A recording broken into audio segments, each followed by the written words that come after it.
This video is brought to you by Midway USA. Support the channel by choosing Midway for your shooting and outdoor supplies. We have a special guest, Jonathan Ferguson from the Royal Armouries, joining us to discuss the adoption and the development of the HK53, aka the UK53 or L101A1 and A2, in the UK arsenal, that is the British military forces. We'll see you guys at the debrief after the shooting.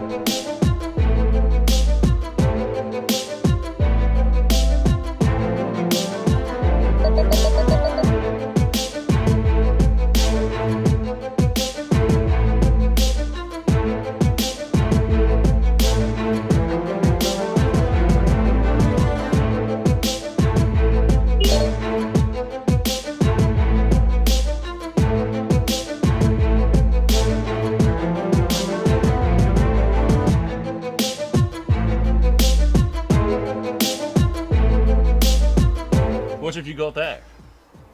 Coffee, obviously. How uncouth. What? I said it must be nice for your sweet tooth. How American. Targets in the open, 12 o'clock. Let's go. On glass, 150. Impact. Just right of center. Impact, center. 200. Impact, center. Impact. How's the windage? Perfect. Good. Second shot was just below center. First shot was basically center upper chest. All right, so velocity average so far is 24.01. 2401. Not bad, actually. I mean, it is bad, but it could terrible. be worse. It's terrible. If it's at 24, that's not, I mean, at least it's over 24 by 1 foot per second. Yes. All right, 250. Impact. Belly. Lower third of the plate. I'll push it up Perfect to... windage. I'll square it away into the chest then. Yep. Splash. Just left. Keep the hold. I mean, your first shot was perfect. Impact. That was a headshot. Ah. All right, 300. Splash. Half target to the right. Elevation on the lower third. Impact. Lower third of the plate.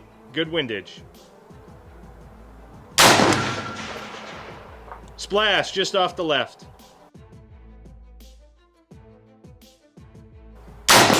Impact. Lower third. Okay. I'm starting to see the wind dance quite a bit.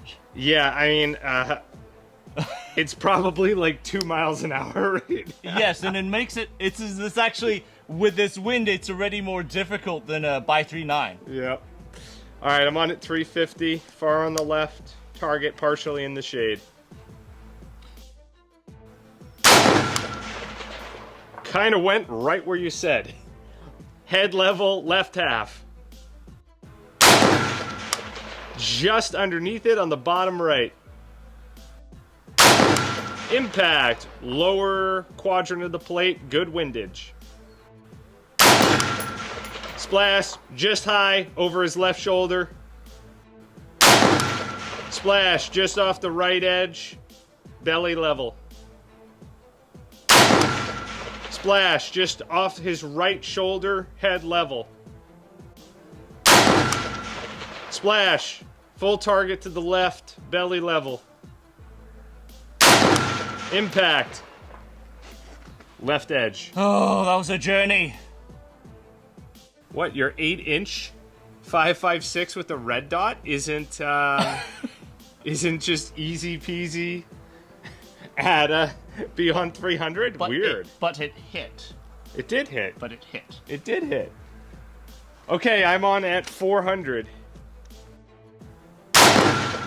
Just underneath. Good windage. Come up half target. Impact in the belly. Just underneath. Come up half target. Impact. Good.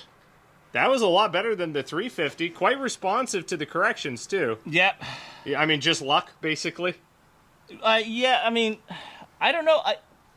I can't see the flag. Are you seeing a lot of whipping of the wind? No, it's gentle. Then I don't know. All right, I'm on at 450. I mean, partially. Okay, so this is partially my problem. Earlier, when I shot maybe 5 rounds, because of how short the barrel is, it's completely ripped my bag. So I've been pushing myself off a little bit, and by doing that, I have a much less stable platform, even though I am not completely destroying my bag because of this muzzle device. All right, I'm on at 450. So maybe I should just let Jesus take the wheel with a bag. Yeah, just let some concussion shred some canvas. What's the big deal?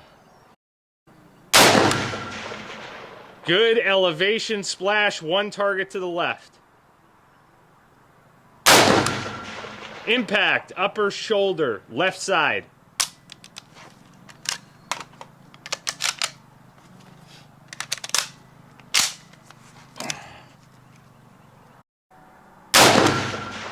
That was 2.5 targets to the right, slightly high. Target and a half to the left at the low line of the plate, even a bit shorter than that, to be honest. Splash, 1 target to the right, shoulder level. Splash, just off the left edge. Just re-engage on that hold. Just short, half target short. Windage was good. Just off the bottom right edge. I think that one went over the top. Just underneath him. Good windage. Splash off the right by a target and a half. Impact. We're getting very, very close. Very, very close, Josh. Is there going to be enough? I hope so. There's only one way to find out, ladies and gentlemen. Okay, I'm on at 500. Good elevation, splash, 2 targets to the right. That was most certainly wind. Because that was the same, windage-wise, it was the same hold as the last one. Yeah. Splash, short, half target, left, full target. Just underneath him, left edge.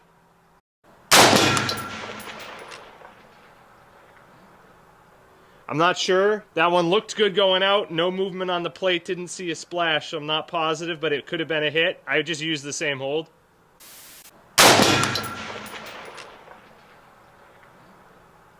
I'm not... Splash just low off the right edge. I think that one went over the top.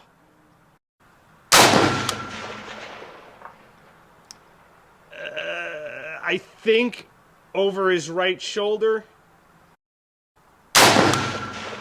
Just off the left edge. Good elevation. Splash right. About 3/4 of a target. Splash short. 3/4 of a target. Splash just off the right edge. Click. Ripperoni, my man. It scored the same maximum distance as the MP5 ST sniper. I will say, Henry, yeah? you were using basically the same hold for all of that at 500 right after you figured out the first shot. Mm-hmm. I think that's something that people have to realize. Like, that's what the cone of fire was like, right? Like, I'm making calls on where you were, but all we're doing is seeing them land all around the target. So, as a reference... Some consolation. Some consolation. Thank you. For you. So, as a reference to this, that was 24.04 as the average for all of those shots, which is not terrible. It's okay. Could I try to at least get onto the target at 500, please? Sure, I just killed this, but I will refire it. Okay, so, just loading up with a few more PDU. XM193. All right. On glass. Let's get this tango. 1, 2, 3 targets to the right, decent elevation. Wind's consistent, but it's certainly picked up, and that is very sensitive to wind. Splash, just low at the bottom line of the plate, half a target to the right.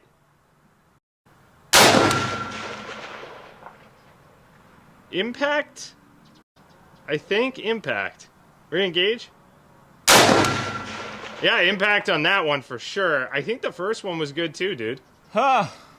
Okay, so... I'm not sure about that one that was like in the middle before it, but it's so hard when you start getting beyond like 400 or so to be able to even call these like little pea shooters. Right. Well, 8-inch barrel, Josh. Where's my... Yes. Thank you. 8-inch barrel. Standard ammunition. The German Krink. The West German Krink, they call it. People have wanted you to shoot the course with just a red dot to see how well you'd do, but I don't think that they were expecting you to do it with an 8-inch gun. 500 yards. Clearly, this is your number one choice. Now, why am I in UK DPM, Desert DPM? Because this is one of the best pairings, in my opinion, to the HK53. And I would like to go more into detail to the UK employment of the 53. However, recently we've also shot the HK93 SG1, and I must say that double the barrel length certainly helped that one far more than this. Because that one we cleared 55 grain ball ammunition out to 800. Well, now, double the barrel length, double the distance, right? That's precisely the math. Anyways, have you anything to add right here? I'm tickled that this went out to 500. It's tied the Krink record about the same. You're thinking about the same barrel length, shooting the same type of high-speed, small caliber, small bore munitions, with most of the barrel cut off. They both have the tendency of destroying my bags. Thank you, Russia. Thank you, UK. Thank you, Germany. And so, yeah. Excellent. Well, let's go chat more in the debrief.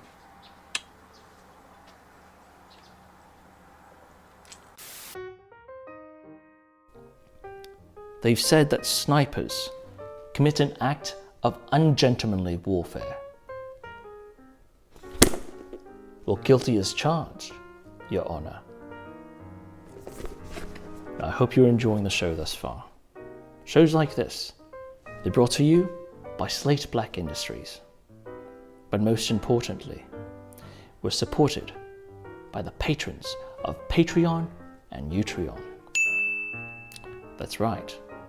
This lovely group of men and women, they support us financially, intellectually, but most importantly, emotionally. So today I'd like to invite you, come, join us, become one of us. Together, we'll set our sights on the future development of small arms. But if you cannot, that's all right. we completely understand. We'd be just as happy if you were to leave us a comment right below. But for now, let's get on with it.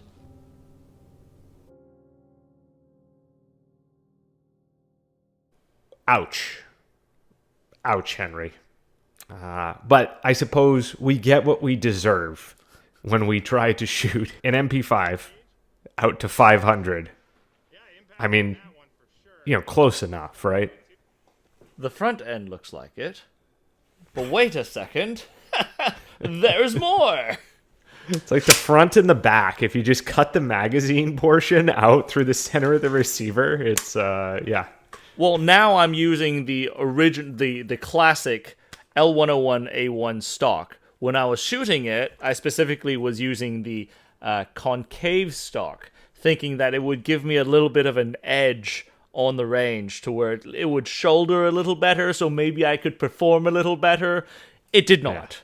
Yeah. Surprise, you need velocity for projectiles to perform at distance. Yeah. Not only that, but you also disintegrated your shooting bag.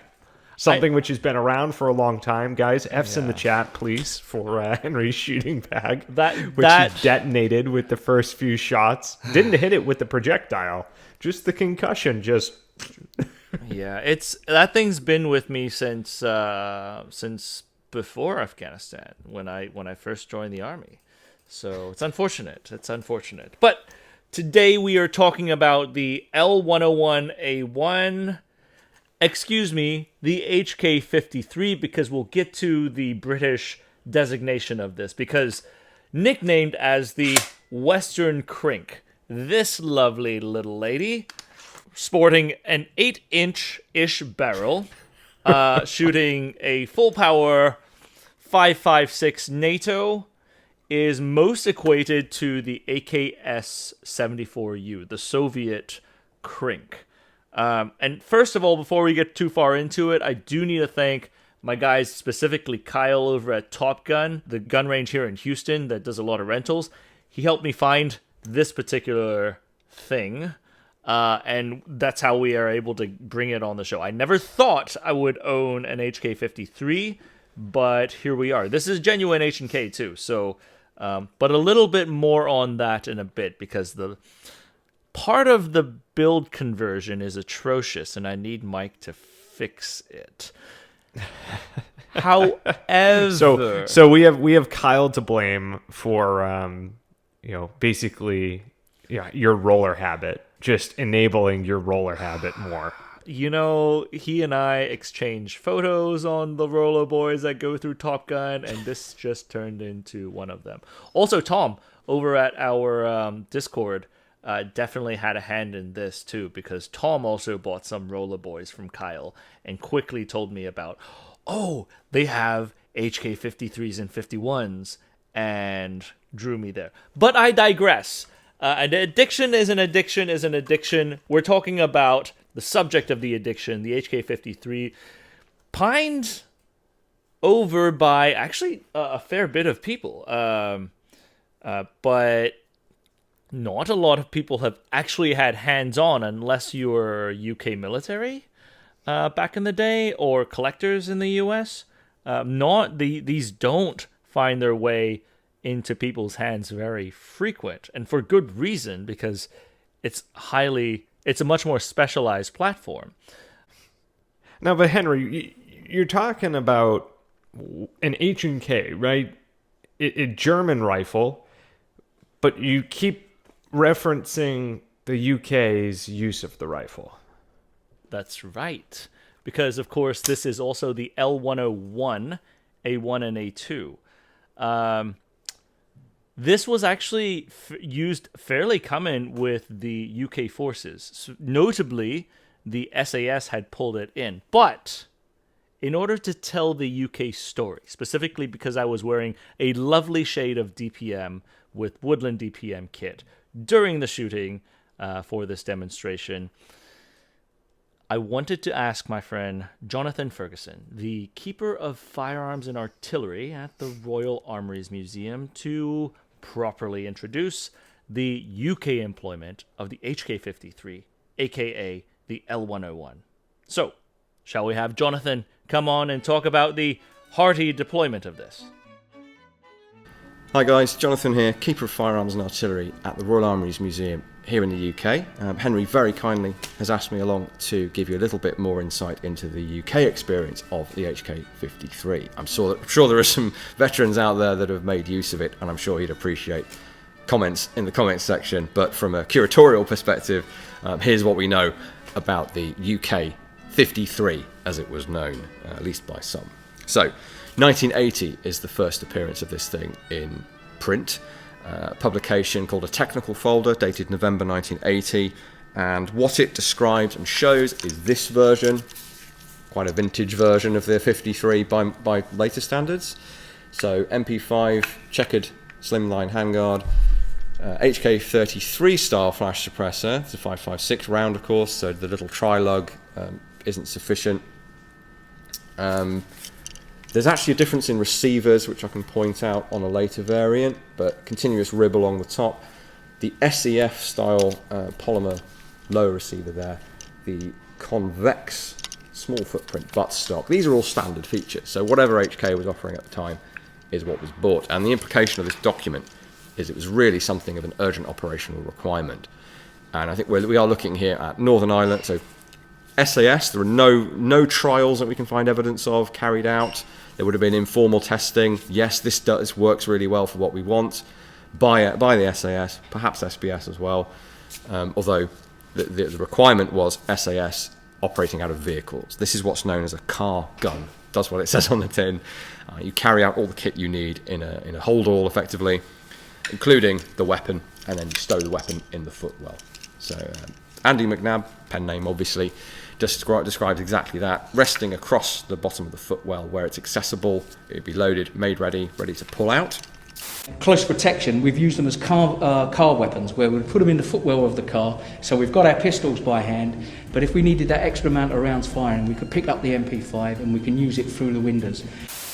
And if it's an ambush, or you are ambushed for that matter, and you've got tactical car drills that you would follow, but as far as the weapon goes, you're firing out of the windscreen like this. It's making its own way through the windscreen, slightly better than a pistol caliber would, and then it's having an effect, obviously, beyond that. There is actually a regular Army guy from the early 2000s who posted on YouTube a video showing a version of that drill, shooting through the windscreen and then debussing out of the vehicle. It's in the document, but the other units would be Weapons Intelligence Section, allegedly, EOD, allegedly, and what someone said was Nuclear Weapons Escort and Guard Services, which I guess would be, I'm not even clear on that. Normally that's done by a UK police service. UK police services obviously also used the HK53, but we're interested in the military stuff. I did get confirmation from the former head of design and development at Enfield that they had very little involvement in test and trial of this thing. So yeah, SAS rushed it in through their own channels, and then it became essentially a core bit of equipment later on.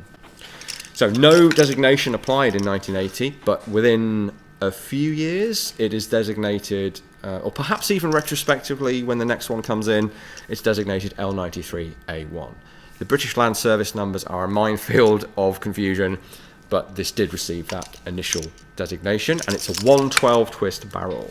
I suspect that's why the designation changed. So it doesn't have one, then it has one, then in 1986 we get a new variant, the L101A1. And the key change, there are cosmetic changes, they're essentially HK build standard changes. I don't know that any of this would have been specified by the British forces. The change is to a 1 in 7 twist barrel for the SS109 cartridge, so that we make use of the modern ammunition.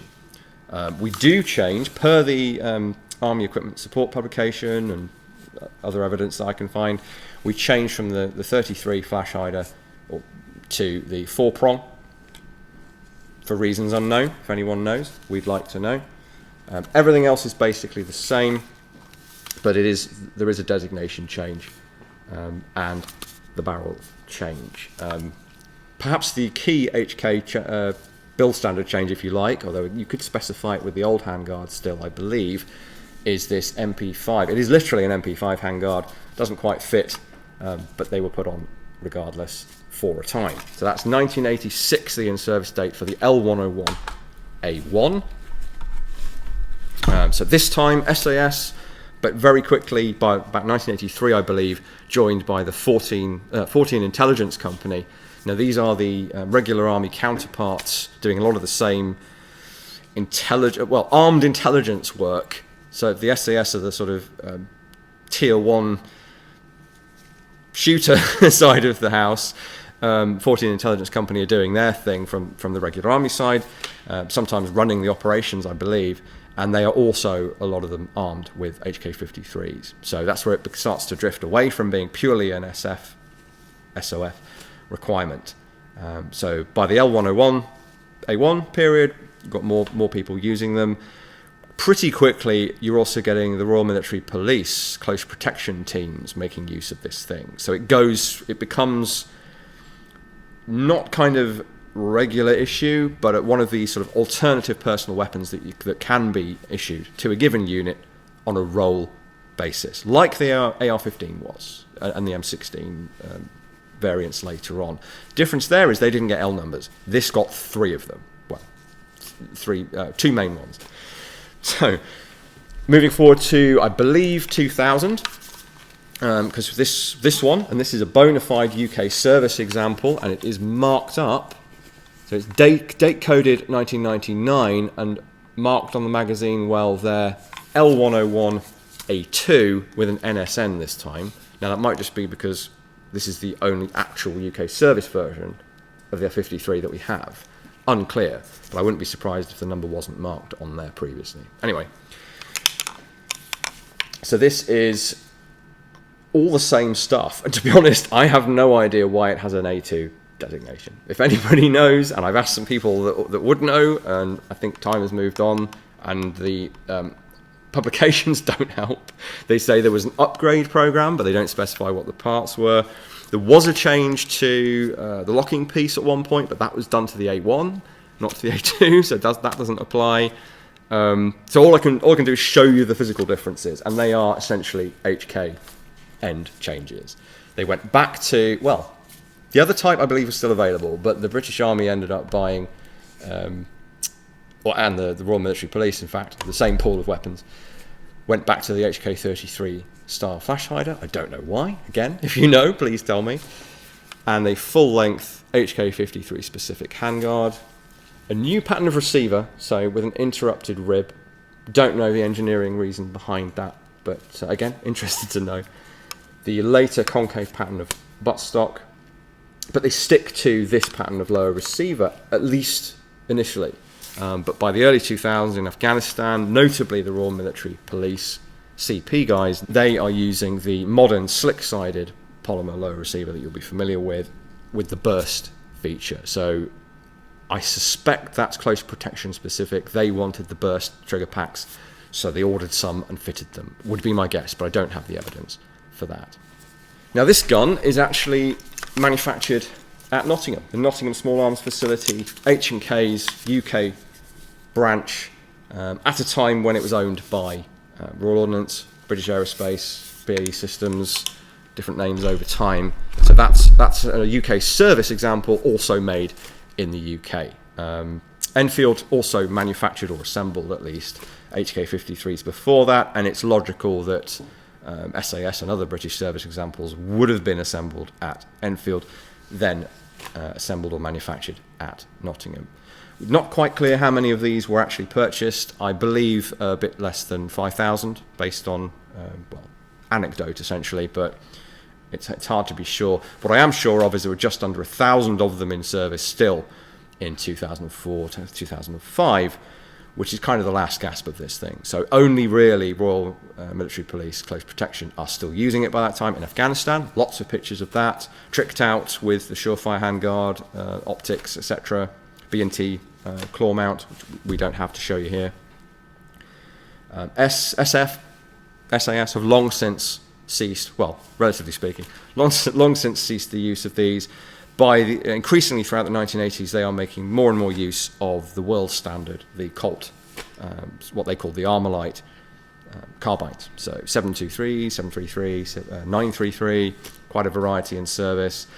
There's even a photo that I've seen of, I think, 4 SAS guys, one of whom is Chris Ryan, another pen name. He's got an AR, the other guy's got ARs, one guy's still got an HK53. So they've faded out of service probably by the end of the decade. Certainly, at that point, the DeMarco comes into service around about 2000. And then that starts to trickle down to other units as well. The L101A1 carbine comes in. Aircrew in Northern Ireland were another user of the 53. They've suddenly got an alternative weapon.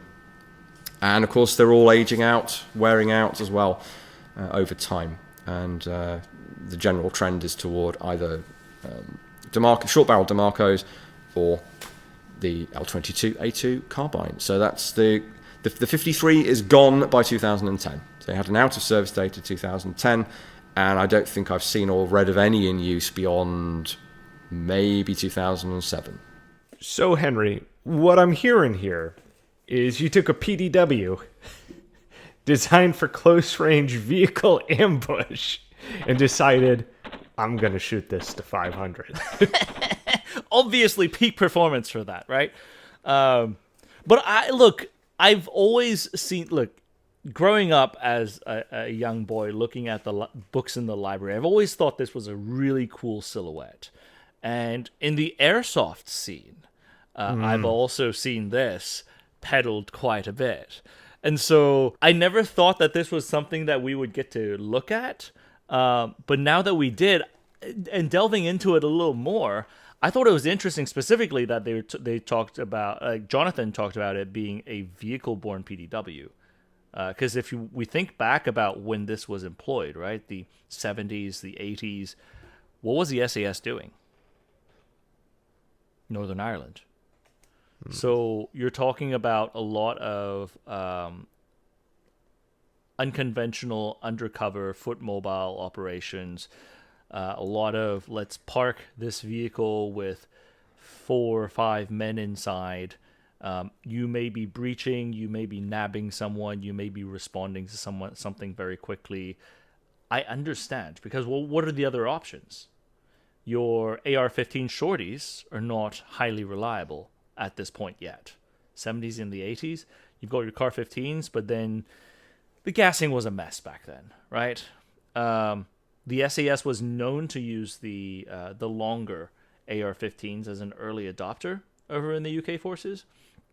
But they were also known as the guys who pulled in the G3 system early as well, and using a lot of MP5s and G3s from cross-training with the GSG-9. And so it was a natural look at the HK 3353 platform, and specifically when they were looking at logistically using the same cartridge as the General Forces, and being able to respond quickly from a vehicle-borne position.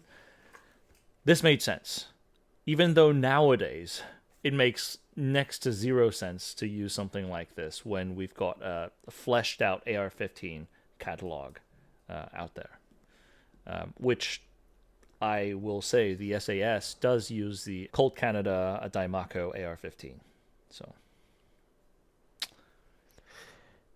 in the modern era, where you don't want to go with a AR for a length perspective, right? Specifically buffer tube, functional buffer tube, plus probably at least a 10-inch barrel in order to have the reliability needed to run that system. What is this replaced by today? Maybe the really shorty SCAR? Yeah, the 16SC, recently to the civilian market, the 15P with some type of a brace or a stock on it.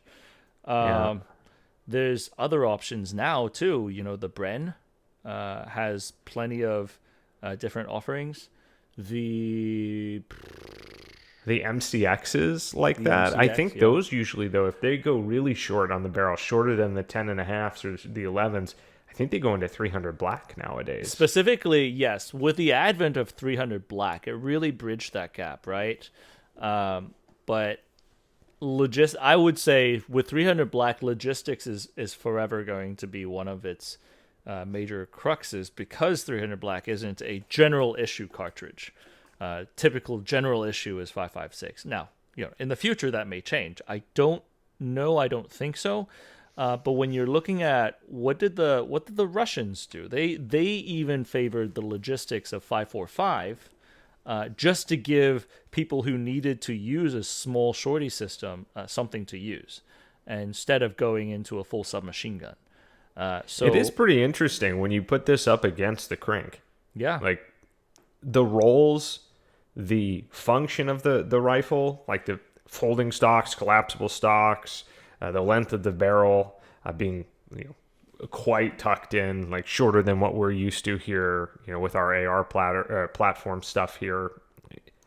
They align very closely. Yeah. Like from form, function, etc. Like actually kind of surprising. It is heavy compared to a Krink. Significantly heavier than a Krink. But I will say one of the cool things is the H&K system being very highly modular. You can just pop pins and swap something else out for it. You can swap a fixed stock if you need to. This is an MP5 foregrip that later UK forces ended up using. And Jonathan talked about some of the close protection units that had it kitted up similar to this, but with a Trigicon on top instead. Those were just different niceties that you could drop into an H&K roller delayed universe and use some of the other components that were developed for like the MP5. The grip is interchangeable with MP5 grips.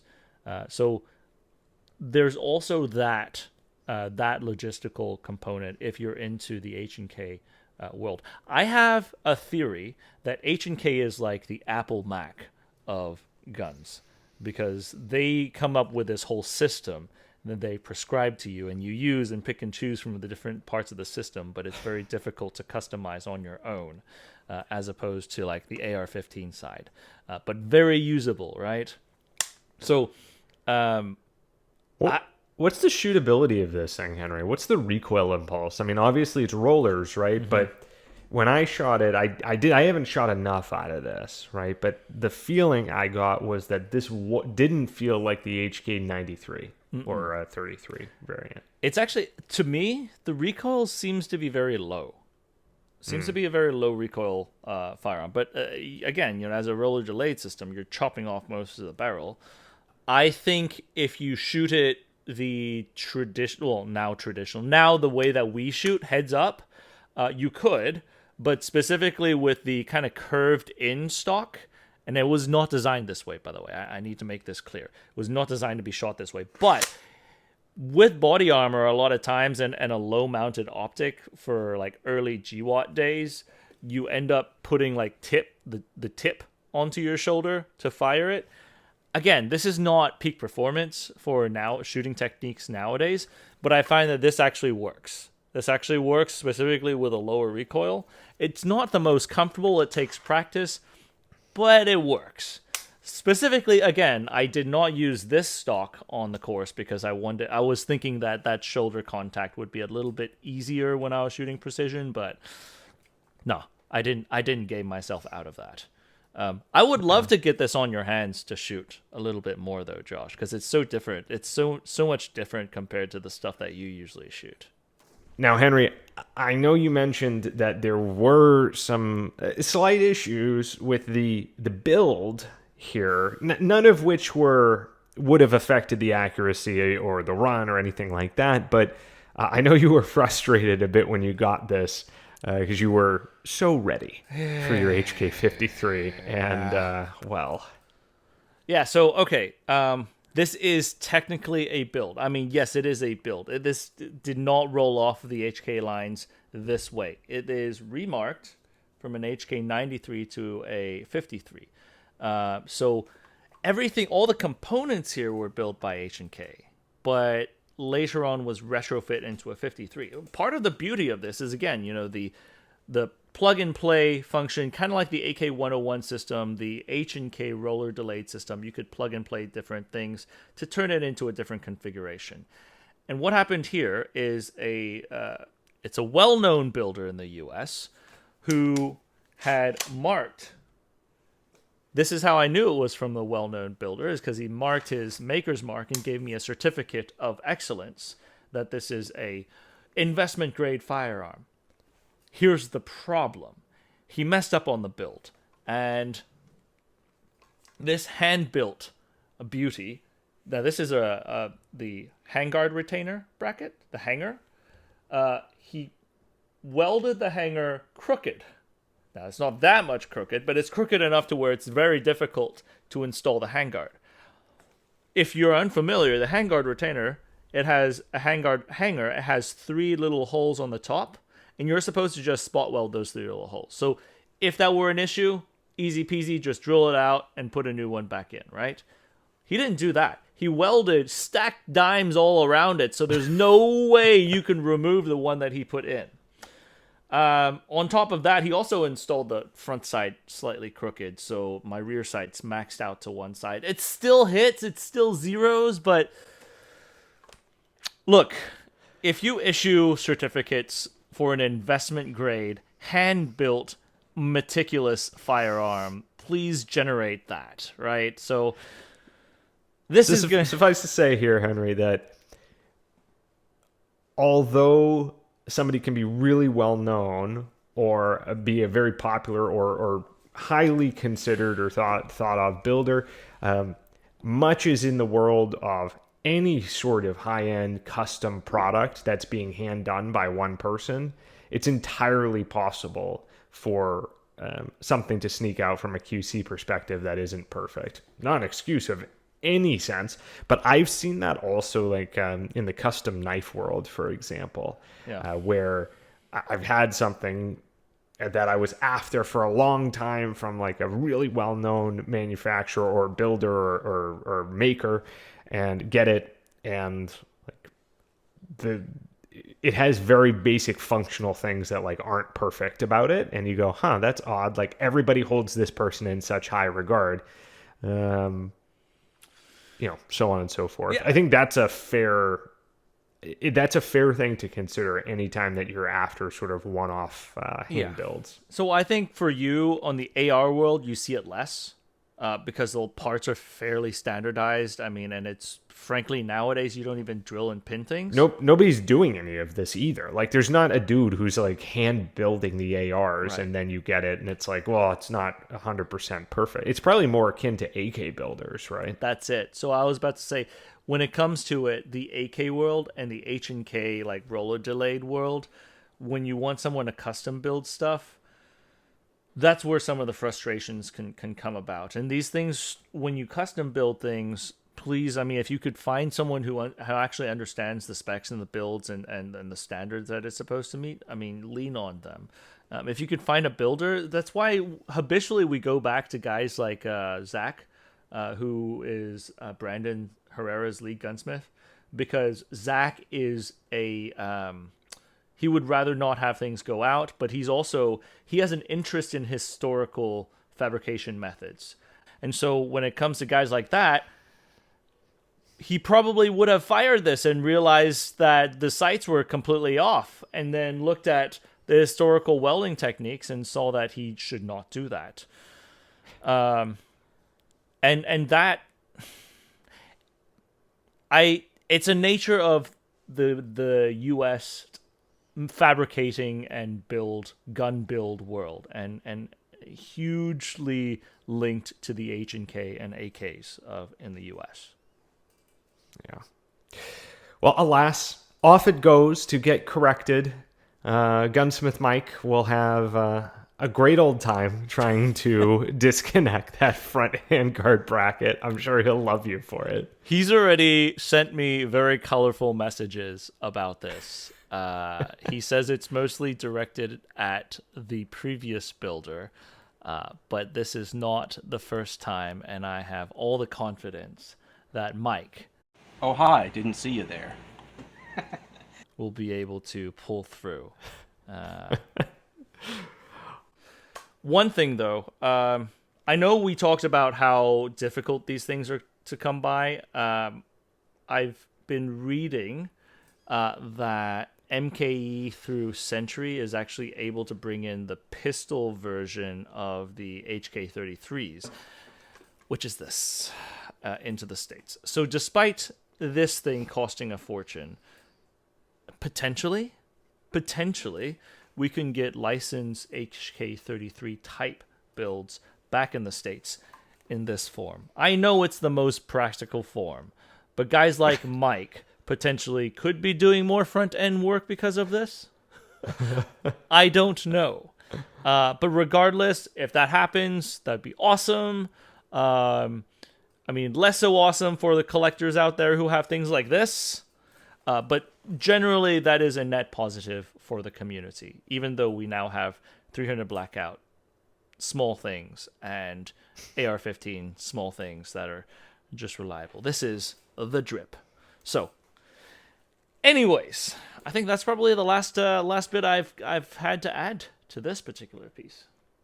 Guys, if you stuck around to the end, and now you know that you too could have an HK53 for much less than Henry paid for his HK53, go ahead and let him know in the comments below about his poor financial decision making. And join the Patreon, hop in the private Discord, do all the good stuff. Until next time, we'll see you on the range.